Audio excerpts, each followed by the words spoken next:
video, you're going to see how to put a spot graphic on a textured wall. Now, with any type of install, it's all about prep. So the prep here is if you have time the day before, pressure wash it with soap and water, but you don't want to get it wet the day of the install. What you basically want to do is just take a plastic bristle, so you could be a hand brush or broom, wipe it down, because the reason why you don't want to use, let's say, paper towels is the fibers will get stuck on the textured walls and get under the film, which obviously will keep it from sticking properly. So simple, very straightforward prep is with just plastic bristles. Release the entire liner, get it roughly in place, but keep in mind that in this case, doing it outside, the surface energy of the wall itself is very low, so I want to quickly just lock it in with a permanent hinge at top and using a heat gun and a roller. There's different types of rollers you can buy. This one's from the hardware store, so the foam itself is not heat resistant, so if I point the heat gun at it for a long time, the roller will burn. So what you want to do is make sure you just always point away. There are other products on the market that you can buy. Let's say RollyPro has a heat-resistant foam roller that you can buy now.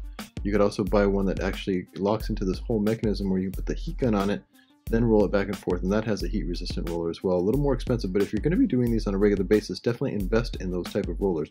But you can get away if you're just doing this once in a while with a regular foam roller brush. So now the trick now is the heat gun is at the highest setting possible, and I'm heating in a really wide area and taking my time. Textured wall graphics are not about going fast, they're just about going at the right pace. So here you can see now that I have a rhythm with material, you have the heat gun pointed just slightly away from the roller, and I'm heating a wide area. In most cases, you do even want to slightly overlap the section you've just wrapped, so you kind of really get it down. You can tell at the top that not enough heat was added because I was just simply locking it in place. But when you hit enough heat, you see that it really conforms and frames. It's almost like a camera that's in focus.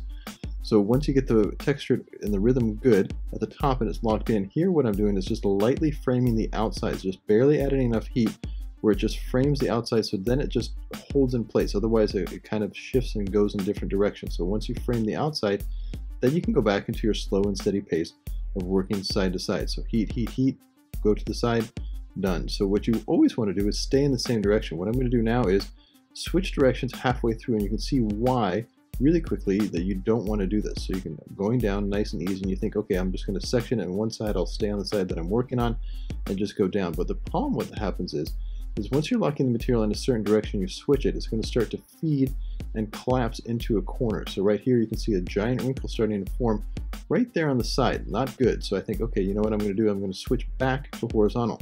But the problem with this is the material will go down. As you can see that I kind of pick it up and pull it away from that corner, but you can see that it's not sticking because of low surface energy.